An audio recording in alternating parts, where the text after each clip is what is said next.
I'm at it again with my 3D printers. More gnomes. New design.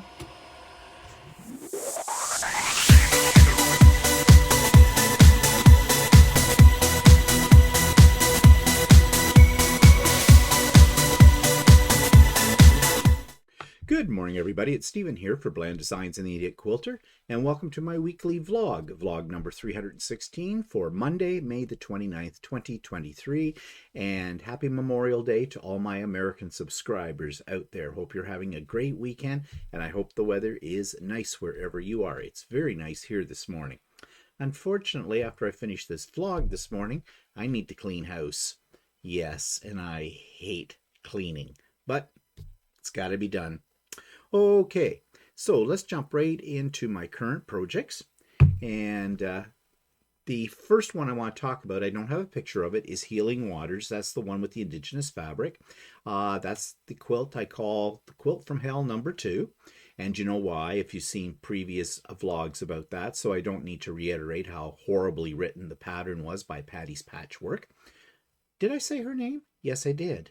Okay, yeah, that's how pissed off I am with it. Well, I'll tell you a little story about what else pissed me off about it, which had nothing to do with the pattern design. So I throw it on Lucy, the long arm, on the weekend, and I decide I'm going to double the batting in this one. Don't ask me why. I did. That was the beginning of my mistakes. Okay, so it's on Lucy. It's going along fairly well. However, the pattern I picked as well, which I showed last week to you, is a very dense pattern. So this quilt can stand up on its own. With the double batting and the denseness of the quilting pattern, yeah, it's kind of like cardboard. I'm hoping once I get it bound and when I wash it, it'll lighten up a little bit. But as I was quilting it, well, I had a little problem with Lucy. Now, it wasn't really Lucy's fault. It was my fault, and I'm not going to get into it today because this is my vlog and not the Idiot Quilter. So on the Idiot Quilter, I'll talk about it more. But needless to say, I was not happy about that, but I did fix that as well. And again, I'll talk about that on the Idiot Quilter tomorrow. But it is now all quilted.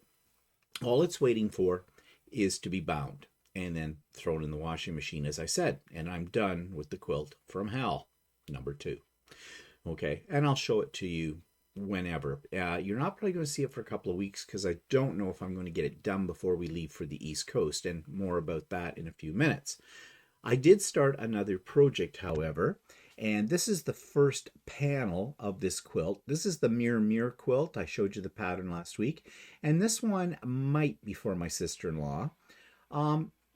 It's a tricky little number to put together. It is a Donna Jordan pattern, which are usually very simple and straightforward, and this one was, but you've got to line up all the intersections in those little pieces that are coming down into V formats, and I did, and it's working out. This color choice, although I like this color choice, I'm not sure if my sister-in-law will or not, but you know, worst case scenario, when I get it all done, and I think it's going to look a little bit more appealing when I get the other 3 panels made and attached to it. And it's got a neat little border that goes around it as well.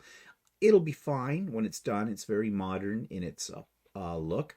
And, you know, if she doesn't care for it, that's okay. It's just another quilt for me. So that's what I've been working with or on. And that takes me to the YouTube channel of the week. Now, I love documentaries. When I was much younger, that was the last thing I'd ever watch on TV was a documentary. Boring, too much like school, you know, when they rolled in, if you are of that time period, you know, when they used to roll in the big TV set on the cart and we all went, oh, yay, we're getting a video. Or even further back, when they used to roll in the 16 millimeter film projector, yay, we're getting a film, but they were always about something boring because they were educational, right? So I really wasn't into documentaries, but now in my old age, I guess, I have come to appreciate them for a source of information, not only entertainment, but sources of information about things that, you know, otherwise I wouldn't know anything about. And the beauty of today's modern technology and internet connections and things like that is you have a much wider selection on servers like Netflix or Prime, that kind of thing, of all kinds of documentaries about all kinds of different topics. However, recently, and you may have known this, but, and I sort of knew about it, but I never explored it further. Well, YouTube has documentaries as well. So, this is what the YouTube channel of the week is all about today. This week's YouTube of the week is not so much a separate YouTube channel, but is a listing of various things you can see on YouTube that are documentary based. I love documentaries. When I was younger, I had no interest in these whatsoever. But now I guess older, I try to watch documentaries all the time. But I usually watch them on Netflix and Prime. But lately, the selection have been not that great. Then Walter suggested that I check out YouTube for documentaries because he'd been watching a few. These are full length documentaries and they're on every topic you can think of. And they are very, very current as well. So you can see here, I just pulled up a sample list. I just simply went into the search bar on YouTube, put in documentaries, and this is what I've come up with. Things about drugs, things about Prophet of Doom, diabolical things Nazis did in World War II, um, last 30 minutes of death row inmate. Okay, that's kind of gruesome. The secret culture of apes. A man who woke up after a 19-year coma. Like, there's quite a bit here that is really quite interesting. I got some interesting pictures here as well. But there's an awful lot here to choose from. So if you're into documentaries like I am, just plug in documentaries in the search bar and away you go. So there is a link to an initial sort of playlist or listing of documentaries on YouTube in the show notes, but it's real easy. Just plug in the word documentaries into the search bar on YouTube and you'll come up with all kinds of things. And you can even be more specific. You can put in documentaries about national debt, documentaries about war, whatever you like, and you're sure to find something. And the best part of all of that is you don't need a streaming service. It's on YouTube. It's free. Okay, so that takes me to what other connections you're going to find in the resource list. You've got a link to Sew with Stephanie and Stephen this Wednesday. Now, while I'm talking about the link for that, this will be the last Sew with Stephanie and Stephen, not for all time, just for about a week. Next week, which would be the Wednesday, June the... No, sorry. I'm lying to you. Okay, let me get you unconfused. Because I am going to the East Coast, and Stephanie is also going to the East Coast. She's going to Halifax for a few days for the Canadian Quilt Show, which is the reason Walter and I are going as well. There probably will be, we'll see what Stephanie says, there'll probably be a Sew with Stephanie because Stephen won't be available next Wednesday. Not this Wednesday coming, but next Wednesday. But the Wednesday after that, neither one of us will be available, so we'll be skipping a week for that there, okay? I know, confusing. While I'm confusing you with that, let me confuse you with June's Craft and Chat. There won't be one. Always have Craft and Chat on the first Wednesday of every month. First Wednesday of June, we will be smack dab into our trip to the East Coast. So we won't be around. So no Craft and Chat for June. However, to make up for it, there may be a pop-up Sew Day when we get back. I'm not sure yet. I'm not even going to give you a date because I don't know yet. But yeah, we'll see how that works. But no Craft and Chat in June. Okay. So what else is in that list? Well, I mentioned the documentaries on YouTube. There's a link to the past So Chatty, episode 101, where we talked about my Temu haul. We talk about fixing machines, and we talk about fabric quality as well, based upon Temu and my little experiment with Temu fabrics. And of course, there is a link to this week's Stephen and Walter Live. And there will not be a Stephen and Walter Live this coming Sunday, because this coming Sunday is when we leave for the East Coast. So we will be on the road to Quebec at that point, Quebec City. That's our first stop on the way to Halifax, when we should be doing Stephen and Walter Live. Now, having said that, will there be Stephen and Walter Lives during our trip? Yes, there may be. Just stay tuned to the notifications. It's going to be sort of like what we did when we went out west. We will try to post a video. I'll try to post a video almost every day when we're out on the East Coast. And we may even try to do a couple of lives. It all depends on what the technology is like wherever we are at the time. Okay, so that takes me to looking out my window today, and as I said earlier, it is a beautiful day, and we have been having some beautiful weather for the last couple of weeks here, which is really nice. You can see this is 8 o'clock in the morning right now. Sun's up, sky is blue, not a cloud in the sky, grass is green, trees are all flowered out, and our garden is coming along very nicely. Now, we haven't planted anything yet in our garden. These are our okay, I get the two terms mixed up.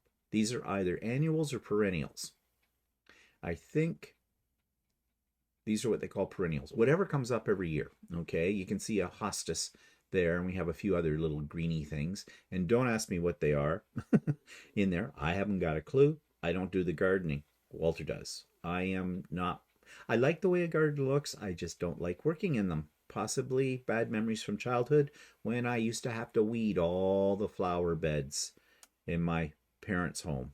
And yeah, was not a job I liked doing. I always say my idea of a perfect front lawn is pavement. However, it does look nice though when it's there.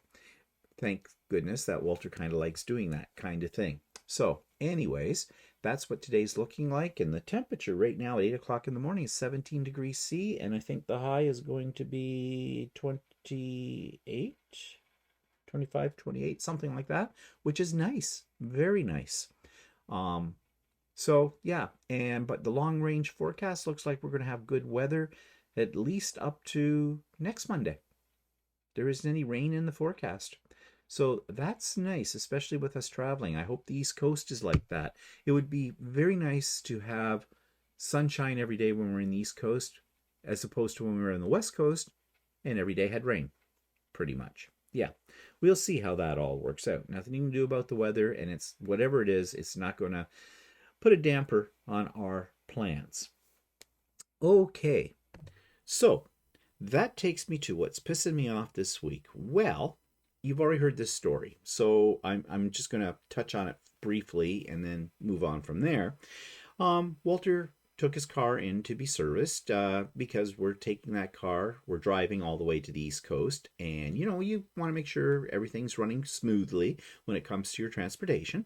So Walter took it in. He knew he needed a brake job, so he had a brake job done. Of course, when it's in there, they found that there was another problem, so they fixed that. So $1,000 later seems to be the magic number for Honda dealerships, $1,000. Car's all fixed up. Walter gets it home. Big puddle of something wet off to one side of the car, by the passenger side wheel. Sort of came to the conclusion, but weren't really sure, that it was just windshield wiper fluid.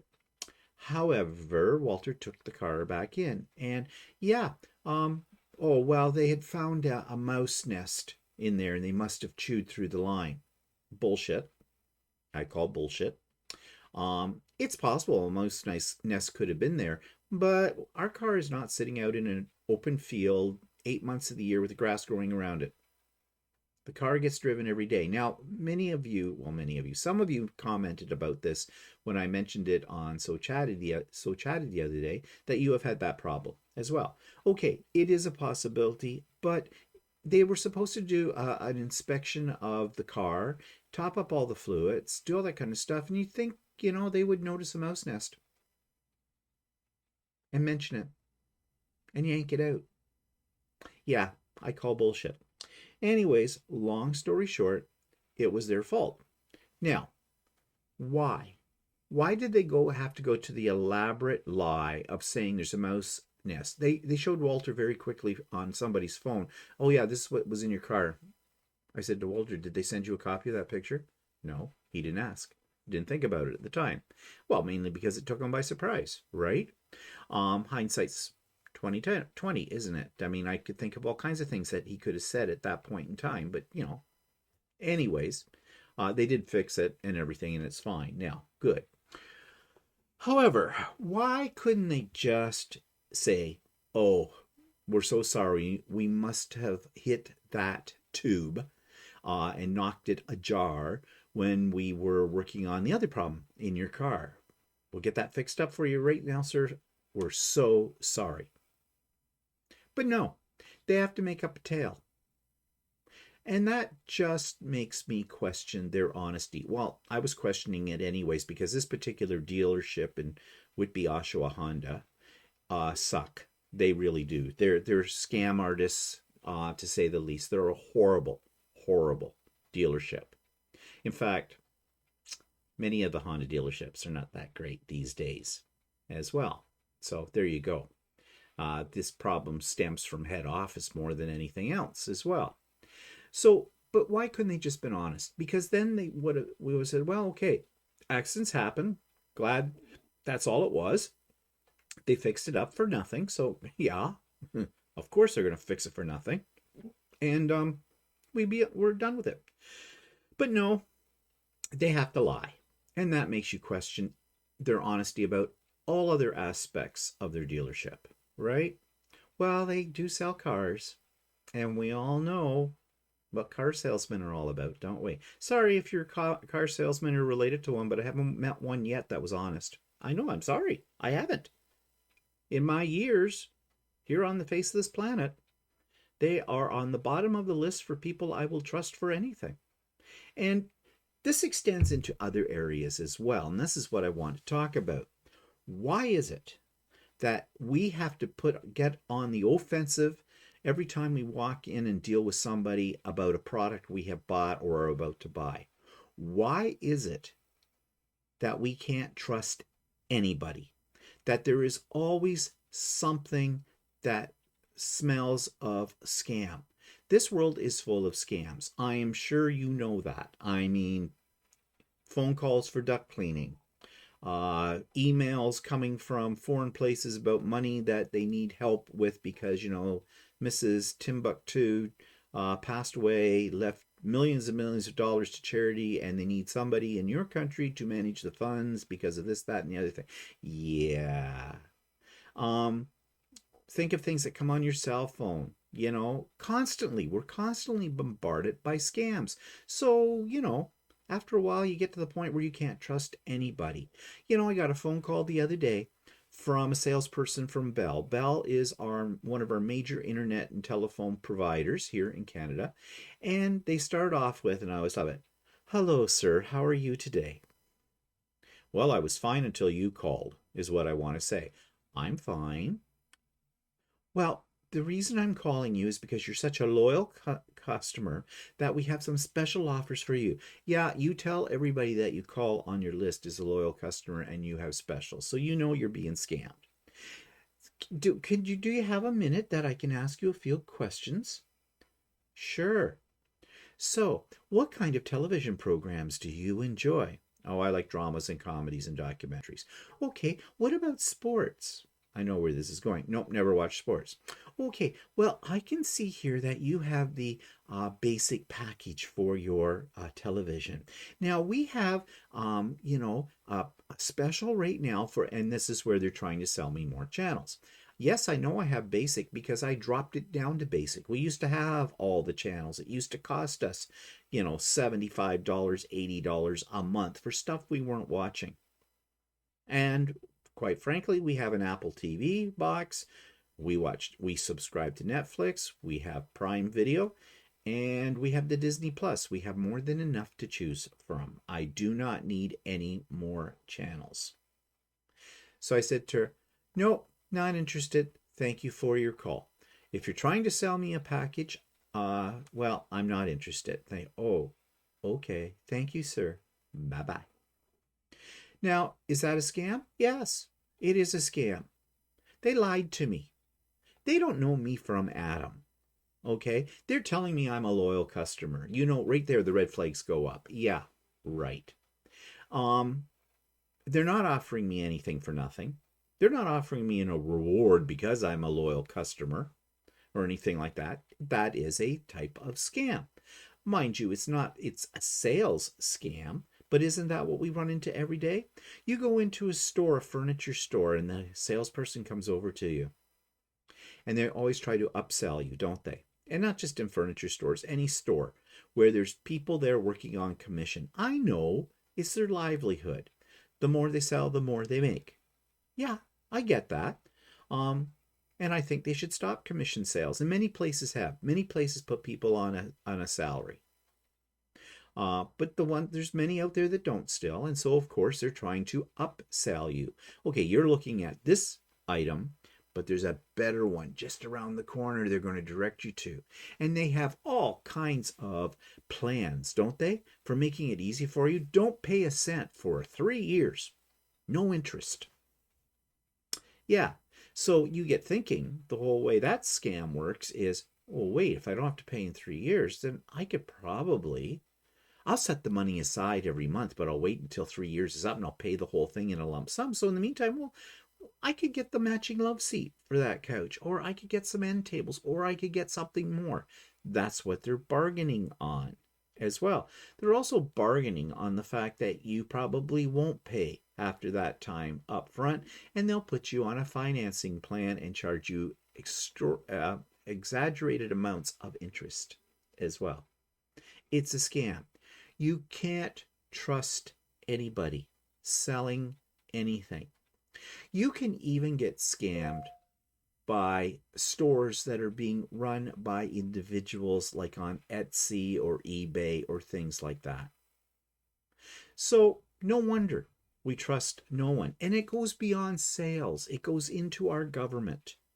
And yesterday on Stephen Walter Live, we talked about a situation where a lady that Walter knows, that we were actually sewing with on Saturday, she's part of Walter's sewing class. She has a big heart, and she has opened her doors to housing refugees from Ukraine, which is wonderful of her. First family she had took her to the dry cleaners. You think she would learn from that experience, but no, being the kind of person she is, she did it again, and now she's got more people in there that are taking advantage of her goodwill. But you know where that stems from? It stems from our government, Canada.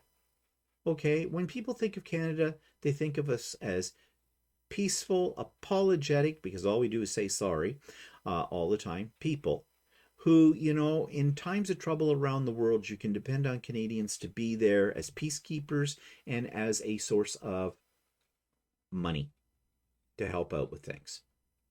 However, this is all arranged by our politicians. And you know how I feel about politicians. There is no such thing as an honest politician, like there's no such thing as an honest car salesman.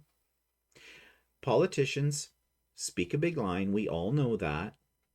But once they're in power, they do nothing for us. Okay?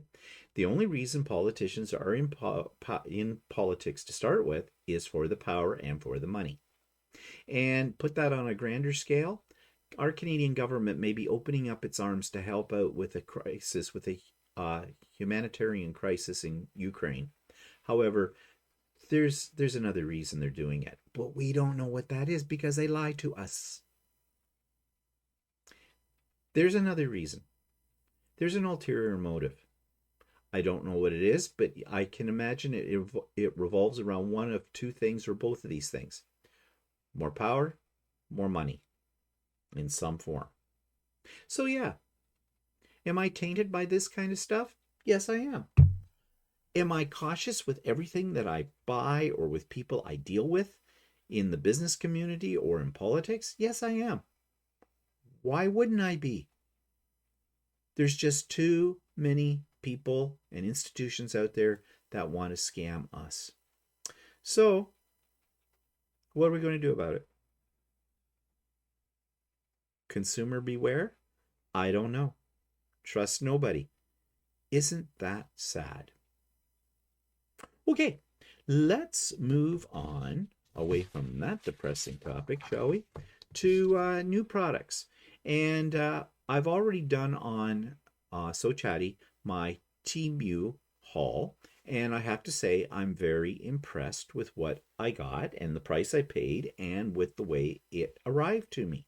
Um, yes, I will order from them again. However, yesterday, one of the viewers of Stephen Walter Live made a comment saying, "Don't buy from Temu." And I asked this person, "Well, why? Well, what's the problem?" And they never gave me any reasons. So Walter, being Walter, did some research. Apparently, if you have the Temu app, I'm not sure the source of this information, Walter found it on the internet, they have access to everything on your cell phone in terms of your contact list and that kind of stuff, which might explain a few things. I do get messages from Temu now every day telling me about specials and things like that. Okay, well, here we go back to what I was saying about scamming. All right. Um, this is what businesses do, no matter what the business is. Once they get your contact information, you get loaded with spam in your email address box trying to sell you more stuff, right? Now, I don't remember when I installed the app whether or not I gave them permission for things. I don't think I did. I'm pretty sure I did not give them permission to get into my contact list because I wouldn't give that to anybody. Um, so, yeah, we'll wait and see. So, I think what's being implied here is because Temu is located somewhere in Asia, okay, let's leave it at that, that they're spying on us. There's been a lot of that in the news about China and even here Canadian politics interfering with our um, election process in our last election. Again, who knows? Who knows what the truth is? We're dependent upon unreliable sources for news. Yeah, used to be reliable. It's not anymore. Doesn't matter what national news you're watching. You can't trust any of them either. Back on that topic again, aren't I? Anyways, back to Temu. I'm not particularly concerned about that. Another reason might be, okay, they are probably located in China or someplace over there. They probably have slave labor. They probably don't pay a decent, livable wage to the people that are working for them. Yes, the products that they are selling are knockoffs, many of them. There's all kinds of arguments then, you should support local businesses. You should, support businesses that are sustainable for many, many factors, all that kind of stuff. And yes, I get that. But let's face it, bottom line is price.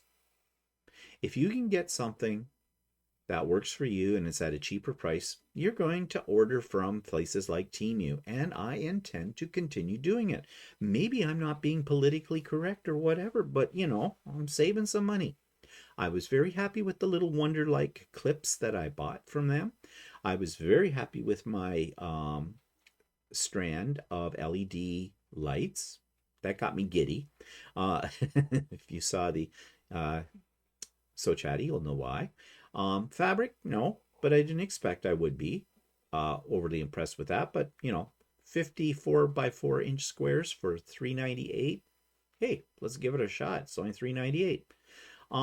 Yes, I will probably order. I already have some things in mind I want to order from Temu when I get back from the East Coast, and I will. Sue me.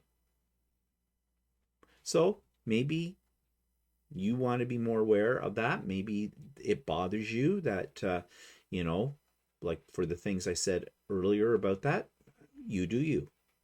Okay. But I'm going to do me. So yeah, that was the Temu. If you want to see up close and personal what I got, check out So Chatty from last week. Now, the other thing that I did purchase though this week at Ultimate Sewing, oh here, I do have a picture. Those are the things that I bought from Temu. Okay, I didn't spend a lot. I spent $25 to try it out, and I definitely will be buying more of the Wonder Clips, and I'm definitely going to be buying some more of those LED lights. I love them. They're great. But I also bought this, a new bag for my sewing machine for traveling. I have one of these brands of bags before, a Tutu or Toto, however you say it, Tutto.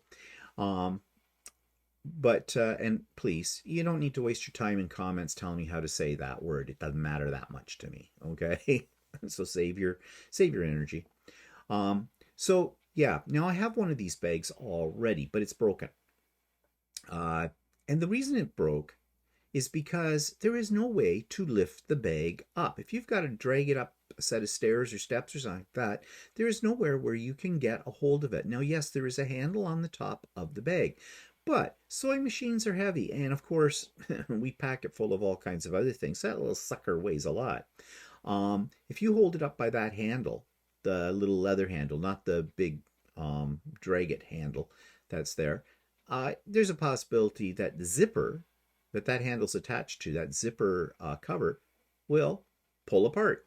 Now, these bags are very well made. I will say that. They're good quality, and yes, you pay for them. That bag you're looking at right there cost me $395 before tax. But I needed a new one, so I've got it. But then I got thinking about, well, what would make this easier for lifting it up? And I thought, well, you know what the company should do is design them with straps on either side of that frame, because that would work. I got thinking, I have a bunch of old leather belts. So I grabbed them, I put them through the frame, and punched a new hole in the belts, put them in, as you see there, and it works like a charm for lifting the bag. It's great. That's all this company needs to do. It is such a simple thing. It took me 5 minutes to rig this up.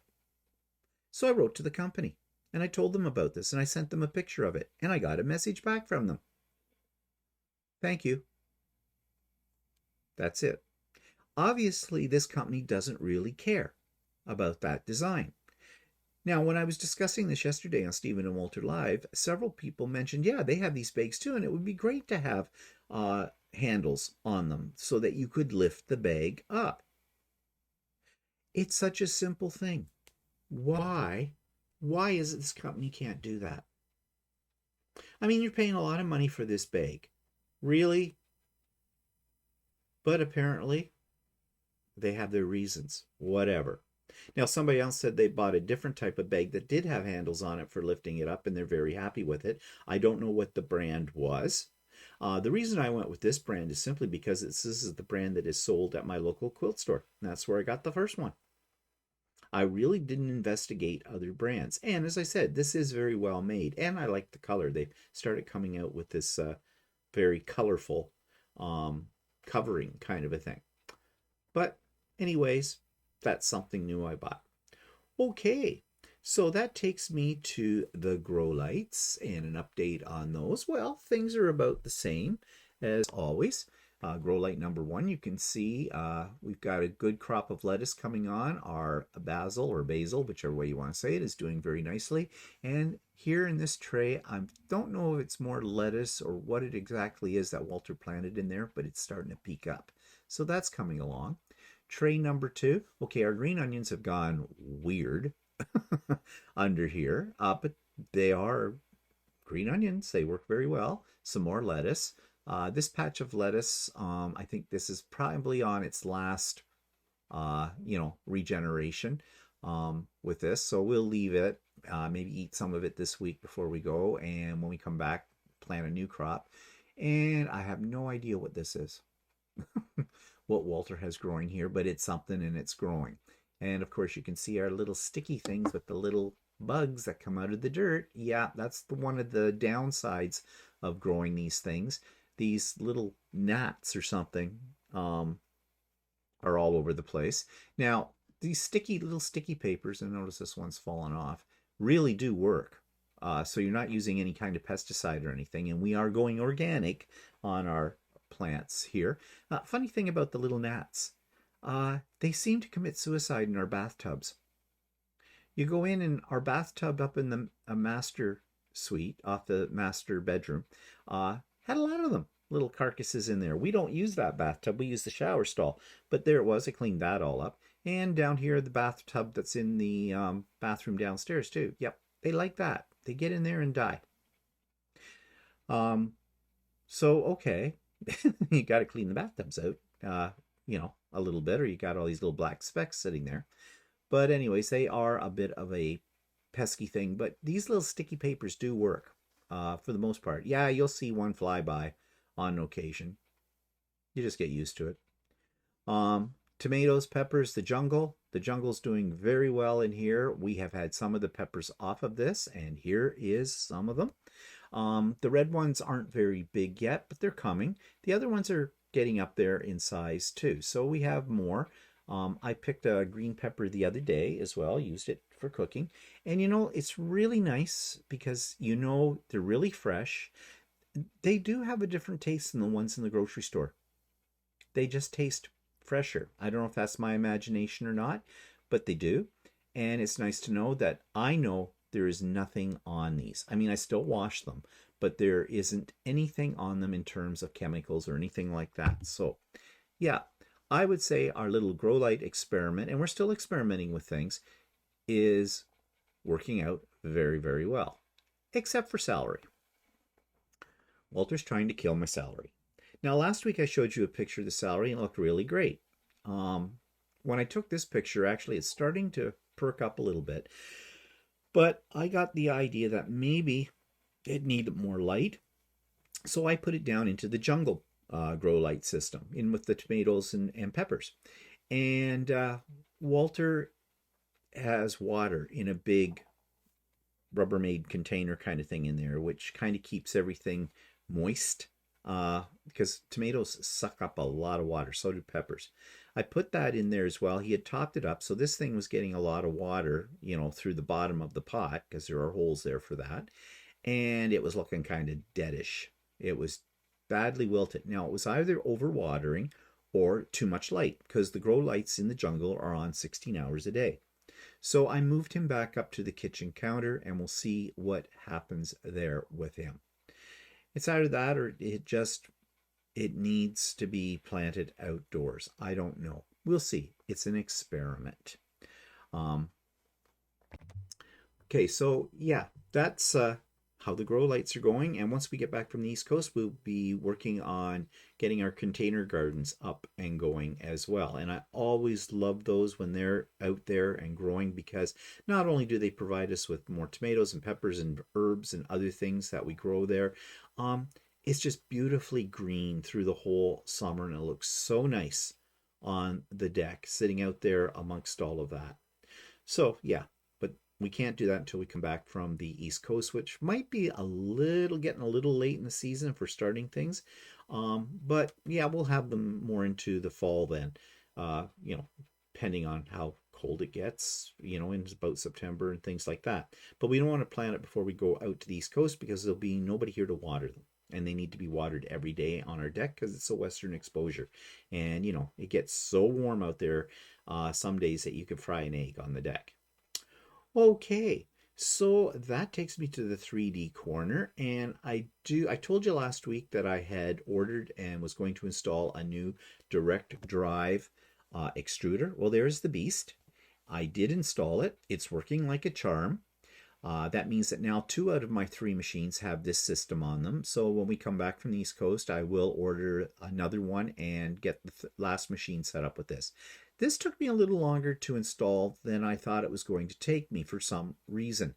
The first one went on, when I first installed the very first one I bought on the first printer, that went together pretty easy. I don't know why this one didn't, but I got it on there. Had to watch a video. But it took me about a couple of hours to get it all set up. But as I said, it's working like a charm. I absolutely love these direct drive extruders. Of course, the price has gone up on them. I think I paid $49.99 when I bought the first one on Amazon. Now they're $59.99, and that is not unusual with Amazon. You buy something once at a certain price, you come back a few weeks or a month or so later, and they jack the price up on you. That's one of their little scams as well. See, you can't trust anybody. You can't. No. Okay, so that takes me to Blast from the Past trips. And this is the Taronga Zoo in Sydney. And that was on Boxing Day, December 26, 2016. Okay, this is the Pitt Street Mall, and you've seen videos of this before, but this is what it looks like on Boxing Day in Sydney, and it's a zoo. The worst part of it was up there. We're trying to make our ways down to the ferries because we're thinking of going to the, what's that zoo called? Taronga Zoo. Taronga Zoo. We'll see. There's also a big regatta on today, a big boat race from here to Hobart in Tasmania, and they have it every year, so there's a lot of people for that as well. So we have no idea what we're walking into. It may be a zoo down by the ferries too. If it is, we'll do it on another day. Okay, so we made it just right time. We got Opal cards and we got the tickets to the zoo and we got on the ferry, and that all worked out really well. We have to wait at all. So in about 11 minutes we're supposed to arrive at the zoo. And this is looking out the window from the ferry. There's a cruise ship in today. Radiance of the Seas. That's a Royal Caribbean, right? The Royal Caribbean ship.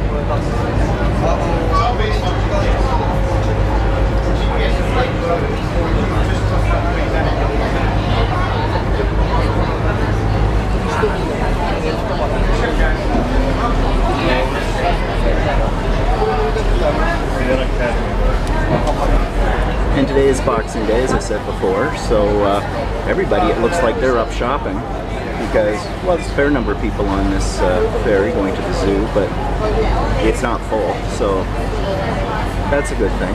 Zoo's kind of expensive, although we haven't been to Toronto Zoo in a long time, so Toronto Zoo's probably just as much. It was about $47 a piece for the zoo. It's supposed to be a really great zoo, so we'll see. At least that's what Walter says it is. I don't know. I haven't looked at anything, but I don't know if we get to touch any animals at this one or not. And there's the Harbour Bridge again, and that's where we were yesterday, and you can see there's today's walkers. So this is the view from the ferry.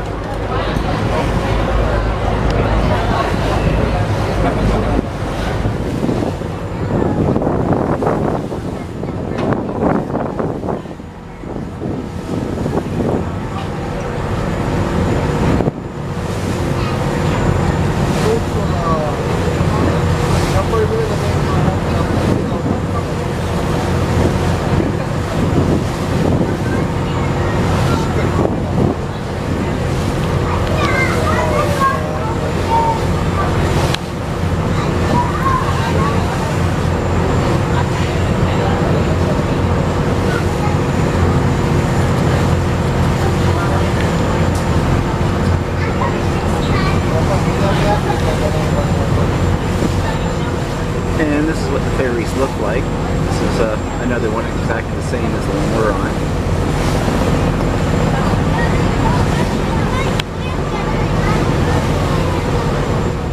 So this is the zoo from the air.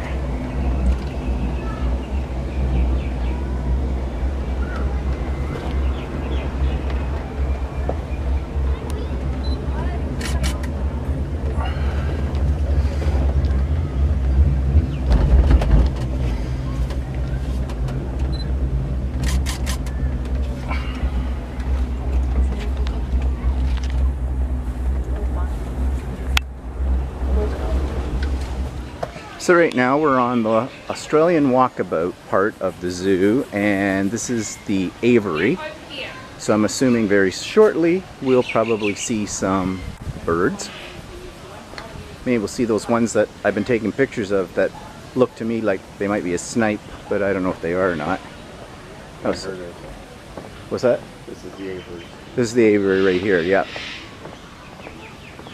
Door can be opened when the other door is closed. Okay, so we get in here. Ooh, heavy doors. And that one's got to be closed. So So that one's closed. And we're in the rainforest, and there's a bird right there.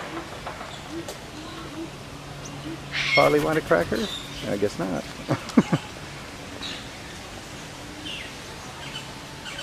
Oh, there's a bunch of them up there.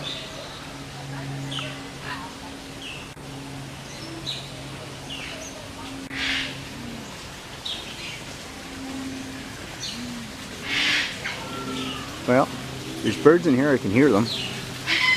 Can't see them, but I can hear them. And this is the koala encounter, and there he is up in the tree.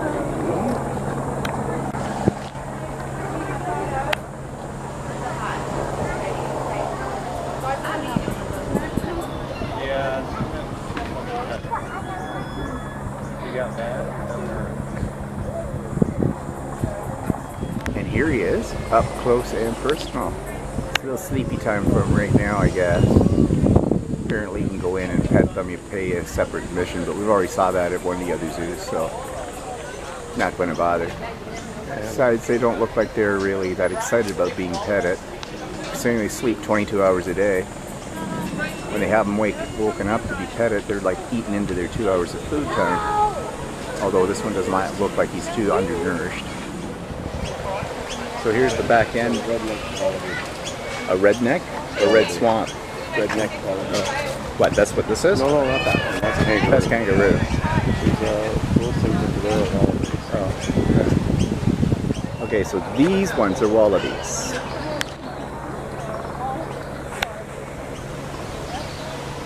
Seem to love flowers. Cute flowers.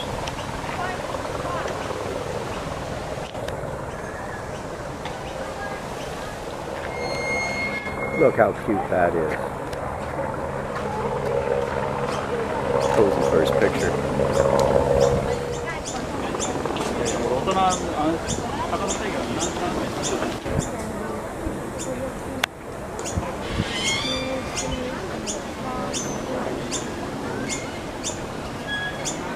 È giorno perché loro sono animali della notte, non sono. An emu? Yeah. Emu having lunch.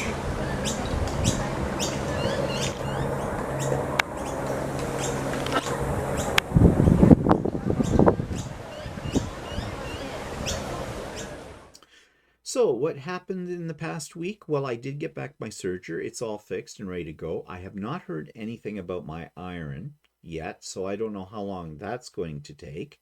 And that's okay. I'm making do with one of my other irons. So, you know, it's not like we have a lack of irons in this house. We have lots of them. So yeah, waiting for that. We had a sew day, an in-person sew day at the club. This was with Walter's online sewing group that he hasn't had a class with them for quite a while. But anyways, there's only 4 of us there, 5 at one point, but one lady left after a couple hours because she was going off to another class later on. And that's where I worked on the mirror panel for that quilt that I'm making that I showed you earlier. And Walter was doing a shirt, and he showed the shirt yesterday, and it's a shirt for himself. I would have liked it, but because it's in my colors, the blues, but it's not like I have a lack of blue shirts. I don't. But he did that. And he also fixed up, the neighbor had an old Singer sewing machine. It's got to be from the early 70s, late 60s. She wanted to use, she wants to teach her granddaughter how to sew. We're not sure if this lady knows how to sew, so we're not sure how that's going to work out. But the machine was not working. Walter had given them some suggestions. They wanted to know where to take it. But I think they didn't want to spend the money on it. But anyways, long story short, they brought it over here. Walter took it apart. He oiled her up. Got it running. No problem. That's all it needed. It was basically oil. It was dry as a bone in there. And he played around with some of the controls. So it was beautifully. And Singers, you know, the old Singers do. They're good machines, you know. And this machine's got to be 50, 60 years old or more. So anyways, I think she's as happy as a pig in you know what. Now she's got a sewing machine that runs. Really, I would we would suggest to her, for $300, you can buy one of the lower end Janome machines that will do even more than that machine that she has now will do. And of course, it runs well. But anyways, to each his own. So yeah, Walter fixed that all up for her, and that's great. And I did mention yesterday that I am sort of fascinated with the workings of sewing machines, and I would love to take a course sometime on how to fix them. Um, but they're not easy to find, those kind of courses. I've done some preliminary research on that. I need to dig deeper, I guess. And yes, you can learn certain things on YouTube, but I think for something like being a sewing machine mechanic, you really need to take in-person courses for that kind of thing, hands-on. But anyways, maybe someday down the road, maybe I'll find something.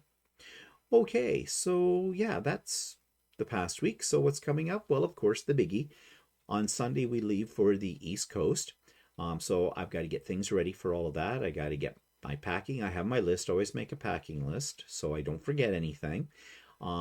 And it's going to be fun. It's going to be exciting. I'm going to get to meet in person some of my subscribers, and I'm really excited about the fact that Stephanie of Stephanie Stitches is going to be there too, and we've already making plans to get together and whatnot, do dinner, things like that. She's not staying there very long, which makes the schedule a little tight for us to get together, but we will get together. And in fact, I'm kind of in the back of my head hoping that I'll find an opportunity where I can do a Stephen and Walter live featuring Stephanie from on location.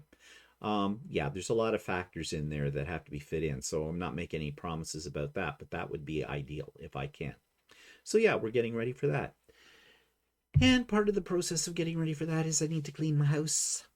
So we come back home to a nice clean house. Not that it's a pigsty, because we're not like that, but yeah, and I hate cleaning, but that's what I have to do now. So I can't put it off any longer. So you have a great week. There'll be an Idiot Quilter. There'll probably be a So Chatty this week, but there won't be a Stephen and Walter live.